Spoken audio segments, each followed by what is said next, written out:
and welcome to Inside Edition, where we discuss national, regional and international issues in depth. The Kingdom of Bahrain is exerting tremendous efforts in improving the quality of education during the current circumstances by training teachers on e-learning to follow up on the progress of the students' acquired skills, knowledge, academic achievements and personal development. Ensuring the quality of education during a pandemic is a vital topic, and to talk more about this, we are pleased to be joined via Skype by the Director of School Review at the BQA, Dr. Khalid Al-Bakr. Welcome back. Joining me via Skype is the Director of School Reviews at the BQA, Dr. Khalid Al-Bakr. Thank you very much for being with us. Thank you for having me. Dr. Khalid, first off, the BQA has such a huge load set upon it now, especially with the circumstances that the past 1.5 years, as well as the upcoming new school year coming up. So there's a lot of pressure when you really think about it, especially on the educational institutions. What can you tell us about how the BQA is faring and developing in regards to digital transformation and remote learning? The current exceptional situation enforced by COVID-19 played a critical role as an instigator to challenge the traditional ways of thinking and doing things, especially with all the uncertainty associated with how long will it last and how life can continue as it should be in light of the limited traditional connectivity. Technology was perceived as a savior during these times and contributed tremendously to expand and sustain the reach to various services everywhere. However, the BQA, as you said, was very keen long time even before the pandemic to sustain digital transformation in all aspects of work. I can summarize the areas that BQA tackled the transformation or the digital transformation. To start with, we worked on the establishment of electronic systems and platforms to provide different services to stakeholders and institutions that we work with. For example, the transfer and exchange of documentation has been transferred to electronic versions. The provision of electronic surveys where we ask the parents, students, teachers, trainers, employers about their views regarding the services provided by the institutions.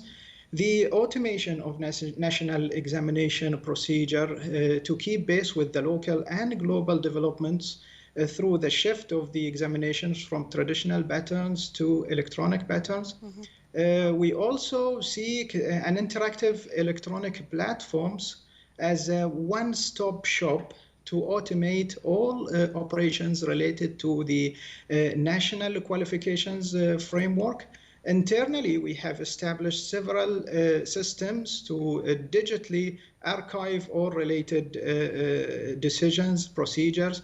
We established system to monitor the policies and operations alongside the system for schedule executive meetings and so on. We moved straight away to the cloud computing services as it was offered. The BQA was keen to adopt the cloud-first policy in collaboration with the Information and E-Government Authority.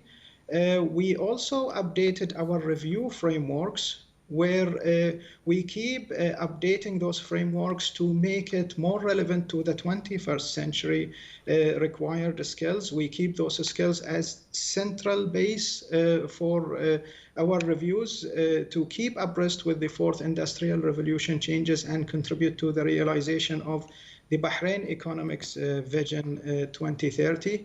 We worked on the replacement of normal operations and procedures during institutional visits, where, for example, all meetings have been conducted online, or the feedback given to the senior leadership, the members of the institution, even with parents, we try to digitalize all these operations. Our efforts was rewarded to start with in 2014, where the BQA won the Excellence Award by the Information and E-Government Authority for the best e-project. We managed to secure the National Enterprise Architecture Framework Maturity Level 1. And when it comes to cybersecurity, we also worked on the achievement of certificates level 1 and 2 for the Trust Program. Yes. We are linked digitally to the concerned parties like the Civil Service Bureau, the Ministry of Finance. We provide information digitally to the Information and E-Government Authority, and also to Tamkeen to help them make decisions to some of the related operations. And lastly, electronic training was a key element for us, where we wanted it to continue, whether externally with people from outside BQA or internally. Externally, we managed to organize plenty of e-workshops, e-forums, and we conducted an electronic conference, international one. All the meetings with relevant stakeholders in the Kingdom of Bahrain or outside of Bahrain have been conducted also online. Internally, we encouraged our employees to learn online independently, and we conduct ongoing online internal training at BQA. This is supported through approved policies and a very organized internal training system. Yes. That's amazing. I mean, even just hearing not just all of the accomplishments that have been achieved by the BQA or other educational institutions, the fact of the matter is that the BQA does not cannot work by itself. It needs to have that input from outside sources, from outside institutions. You mentioned some of them, but a very important part of the end result of the e-learning process is the labor market. And my question when it comes to that, from your point of view, how can e-learning actually affect the labor market and require qualifications? And what can you tell us about these challenges, and how would they reshape future demands? I mean, when we talk about the labor market, I see 2 points of view. First of all, the already existing subjects that are being taught online, and how does the labor market accept them in terms of standards? And on the other side, the new concepts or the new paths that have been created because of the technological advance, and the fourth, as you have mentioned, the changes within the curriculums. This is a very critical question, and you provided an insight like an expert. Thank you.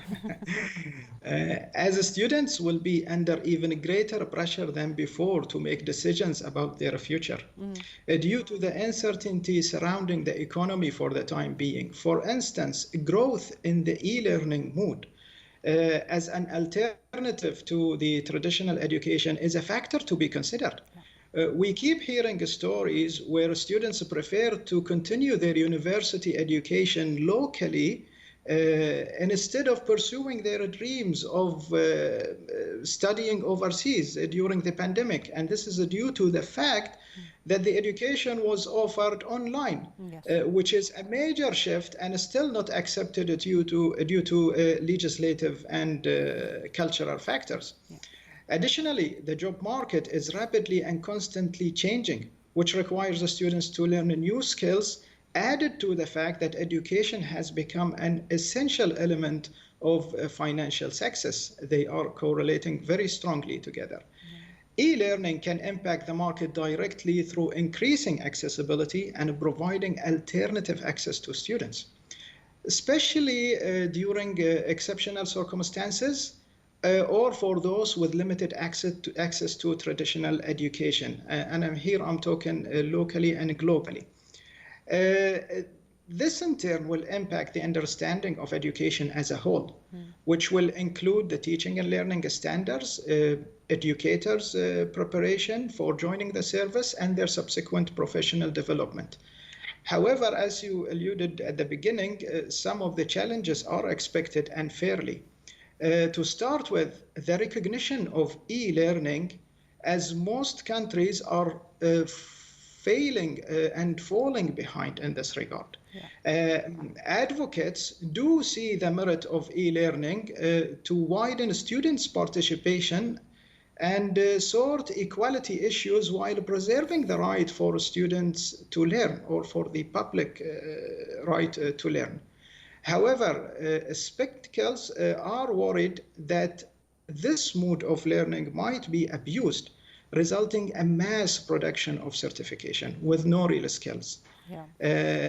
Though the lack of learned skills will defeat the purpose where you adopt the e-learning process, and will defeat the purpose of bridging the gap between the market and education.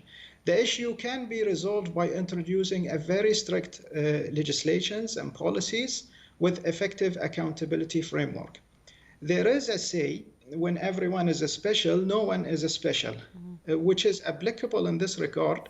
When more people get university degrees through e-learning institutions, because as we said, it will widen the access and provide more services at learners' disposal, the degree itself will be less valuable over time. Therefore, the link between learning experience and qualifications need to be strengthened and revised. Right. Another challenge is the shift and the re-education required of the value of e-learning modes within the society, including job owners and parents themselves. A proper awareness campaign is needed to go hand in hand if any legislative change introduced to increase e-learning acceptance. Also, and I'm quoting a phrase that we hear frequently here, students are more technology savvy than their teachers. This is a phrase that we kept hearing repeatedly that is underpinned with a great deal of truth. In order for e-learning platforms, technologies, and tools to be effectively utilized, teachers' professional development need to be revisited fundamentally. On another aspect, a student's skills and attitude toward e-learning is another challenge to be addressed.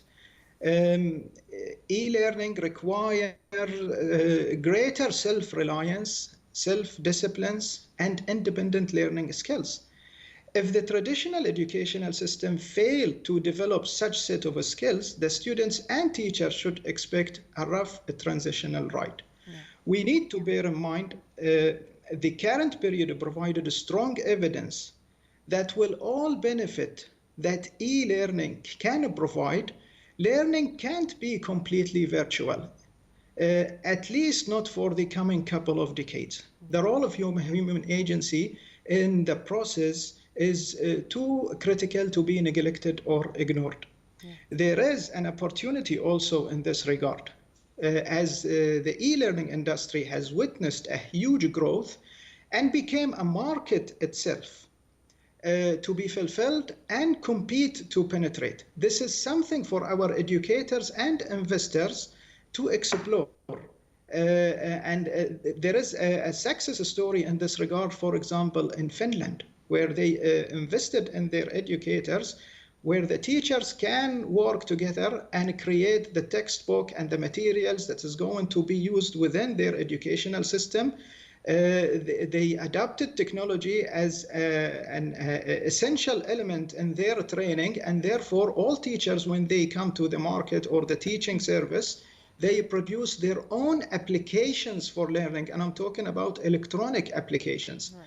Finally, the e-learning has a potential of changing the way that people can educate and develop themselves, because it provides an open access, ongoing opportunity. You can do it in daytime, you can do it at night, you can do it in your free time, and so on. Yes.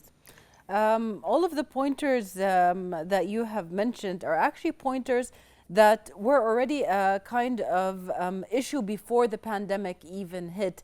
I mean, online universities have been available for a very long time now, but always the factor of recognition had always this huge question mark on it. It did make things easier for people who had 2 jobs and had to support their families, or didn't have time for an education and then had time only to do it online. This is where it got supported for the person personally, but maybe not on a larger scale. Also, when you mentioned the fact of mass production of certificates, this was actually a very big issue that we've seen all around the world, where there was a crackdown down on these fake university websites and fake university providers. And there was a big awareness campaign on watching where the source of education is, and that equivalent of there were these websites that did the equivalent of CVs for a certificate. These things, there was a huge awareness campaign even in Bahrain about people to watch out for these kind of scams. When it comes to the students' awareness and them being more tech savvy, a lot of times when we look at the students nowadays, they look at very simply, let's just say languages, coding languages like Java or any of these old languages. They will immediately tell you that's old, that doesn't even exist anymore. And that's where the savviness comes in, because they are much more forward because of the open access to sources such as Udacity, MISC Academy, and these kind of things. There are open sources and the students are actually using them, but not the way that is planned by the schools and universities. My question for you is, looking at these problems that are being faced, do you feel like there were already solutions that were put in place but not executed maybe from before, since the problems have started already before the pandemic? It is well known that the legislation always take time to catch up with the operations or existing realities. I think right now, as you said to start with, this is not a new issue, but the pandemic accelerated thinking about the solution and accelerated the necessity to attend to solutions in this regard. I would say the problem is solvable. We need, as I said, a strong legislative framework to deal with these operations and to avoid abuse. Awareness, as you said, and as I hinted to earlier, is a critical element to raise the awareness of parents and to raise the awareness of the students as well. As a student, you need to know how to authenticate your learning experience, how to make sure that this is an eligible institution, not to be happy with granting a degree without studying or learning a new skill. And the same principle applies for the parents. The legislator or the organizing entities within the country should play their role in terms of weeding out those, as they described in the literature, the American literature, as mushroom institutions or mushroom universities. You know how the mushroom grows?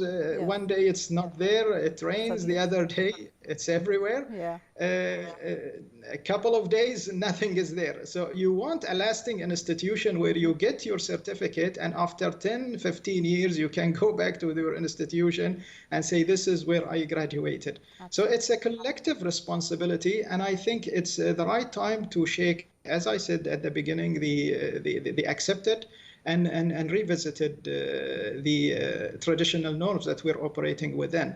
Bahrain is doing a good deal in terms of opening this can of worms, and the latest legislations do help in this regard in the near future. Yes. With institutions such as online institutions, maybe the learning curve will be set higher by the authorities, such as the BQA. What is your take on that kind of thinking? Most of the literature and latest statistics, when they are surveying the job market, it explains that individuals should expect to work in 4 or 5 different jobs. And this is witnessed even within the countries where the government work with permanent work opportunities are questioning their practices. So it's going to change even for everyone within the region, where competency should dictate whether you stay in the job or leave, and there is no secure job for life. In order for an individual to operate with different context, we need to be equipping these students with the set of skills required to survive. And by this, I don't mean to dive deep within the subject. For example, in chemistry, you need to understand the basic principles within your education from K to 12. but you don't need to be an expert on the matter. Right. We keep hearing that our students, they never struggle when they go and study abroad when it comes to pure mathematics, pure chemistry, pure science. But they do struggle when they are provided with the opportunity or the task to present their work, to work with their colleagues for their final assessment. And these kind of soft skills, what will enable you even in your work life. You're going to a new job, you need to learn the techniques of survive. And those skills cannot be just come out of nowhere. You need to be trained if you don't have them, and if you do have those skills, they need to be sharpened. And this is the main function of educational systems, is to prepare citizens and students to survive in real life situations. Yeah. From your point of view, how did the procedures of the quality assurance change within the pandemic time now? Let me start by sharing a fact. According to the latest UNESCO reports, schooling was disrupted. Education and skill loss were reported.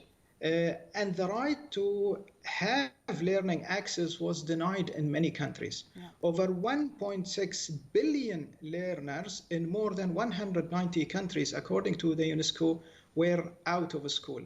And over 100 million teachers and school personnel were also impacted by the sudden closure of learning institutions. Yeah. I believe the pandemic already changed lots of procedures within the system and institutions itself when it comes to quality assurance procedures and standards. And this is what we have witnessed when we visited the institutions, vocational institutions, schools, and higher education, such as universities and colleges. It managed to question the fundamental beliefs. It called for a practical review of practice and opened the door very widely for the hybrid notion of learning, which was not acceptable somehow or ignored. Even if acceptable in theory, in practice, it's very limited in terms of implementation. A serious rethinking need to be initiated to address the need for different teachers and parents' preparation. Yeah. Challenging and reviewing the conduct of classes, since it's not going to be a pure face-to-face all the time. Sort out the internet-related issue, which is a global challenge that everyone is suffering from right now. Decide on what type of shift is needed in evaluating students' learning experiences, which proved to be a very challenging area to provide an authentic assessment that critically judge the elevation and development of the students' skills. And lastly, managing the virtual classroom behavior that proved during this pandemic to be completely different set of expectations when it comes to behavior challenges, learning behavior challenges inside the classroom or the learning situation. I would conclude by saying that Bahrain, like other countries, may face the necessity to define a new normal of education that suits its aspirations. And this requires collective efforts from all concerned parties. Yes, definitely. One of the things that Bahrain has really started from the beginning is that it has introduced the technological aspect and the digital aspect into education far before the pandemic even hit. But the pandemic has offered an opportunity of innovation and utilizing these modern technologies in both the teaching and the learning process. How would the innovation be used in the quality assurance procedures? Let me start by giving an example from the school sector. According to PQA published a handbook for evaluating the quality of practices during exceptional circumstances in government and private schools, creativity was considered in depth when assessing teachers' knowledge of appropriate teaching strategies, because we want them to be very creative, whether it was face-to-face or in distance teaching mode. And their ability to be creative and innovative was assistance in this regard. In general, many institutions from both sectors, government and private, and I'm talking about school, vocational institutions, and universities, provided good examples of innovative procedural response to the situation by utilizing technology. The impact varied and can be judged differently, but at least a starting point is the procedural response was there.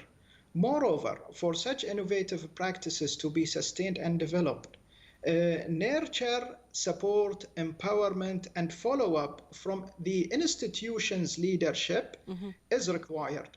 Therefore, when BQA is evaluating practices, it is important to judge how creative is the leadership in reading the situational requirements, and how does it respond to change in these special circumstances.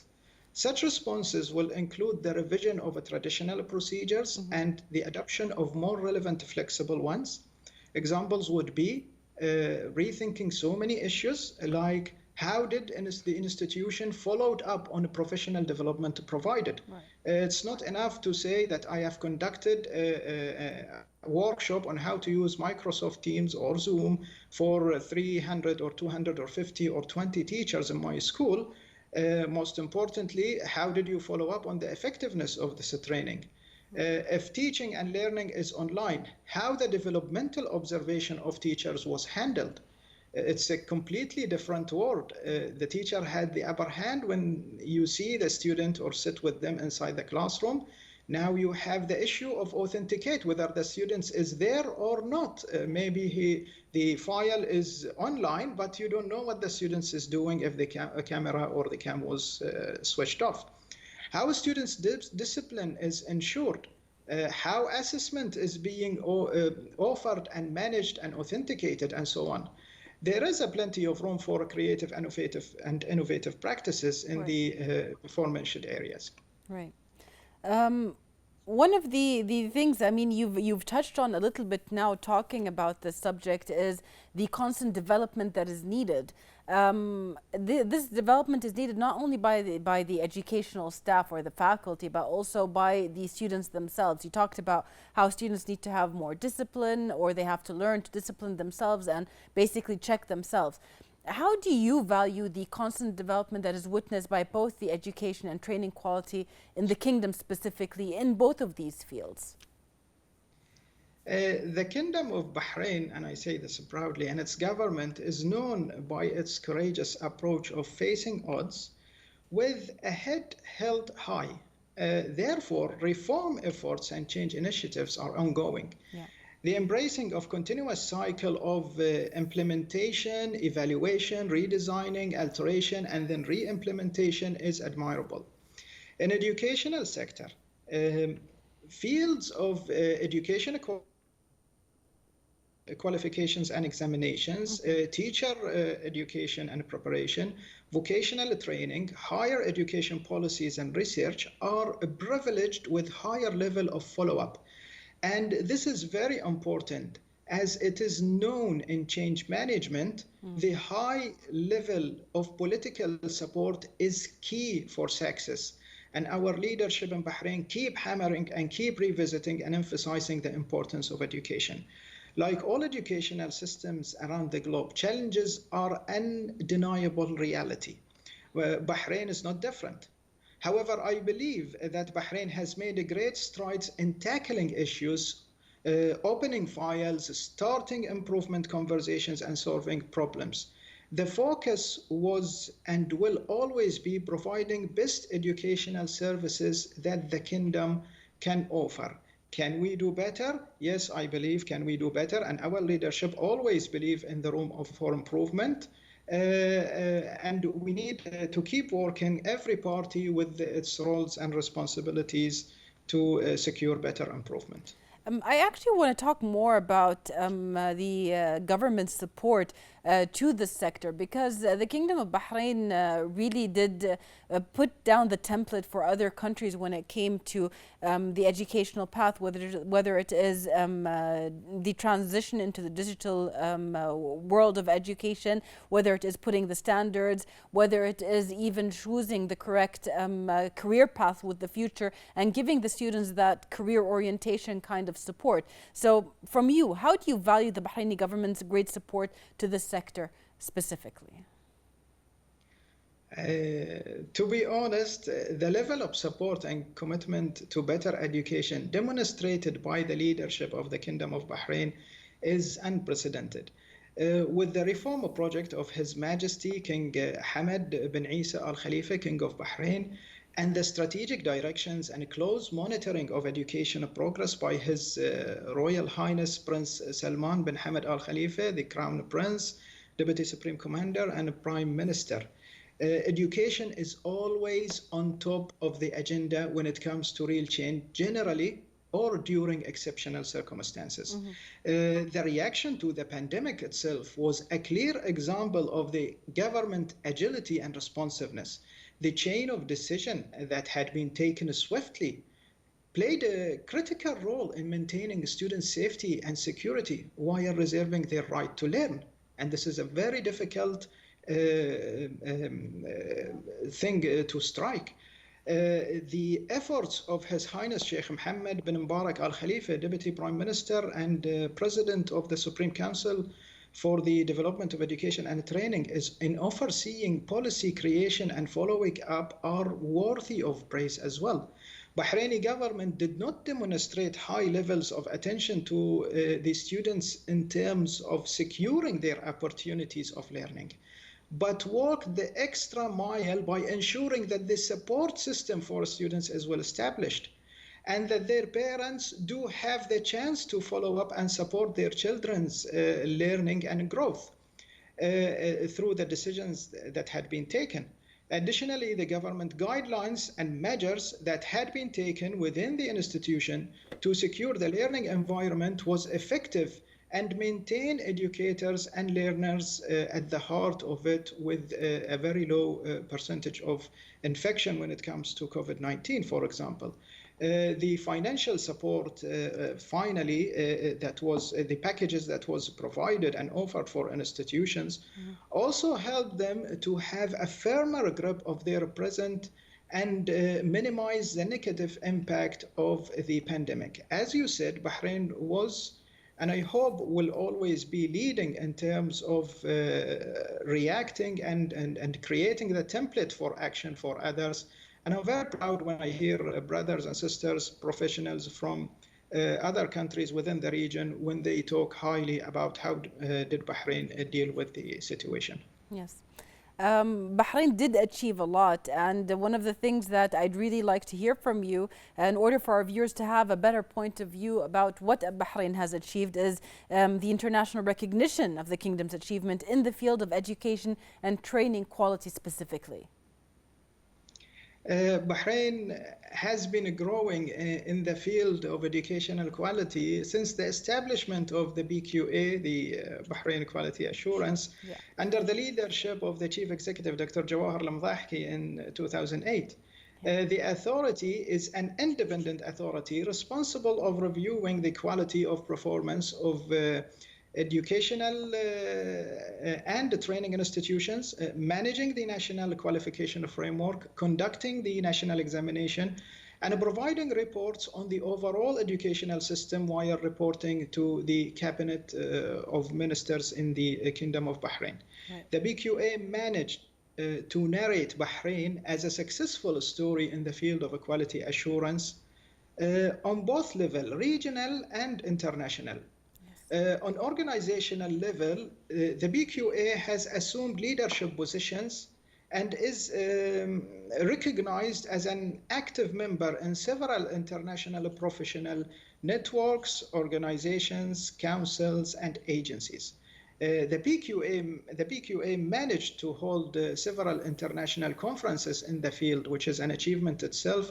The last one of them was completely online with a high ratio of participation around the globe.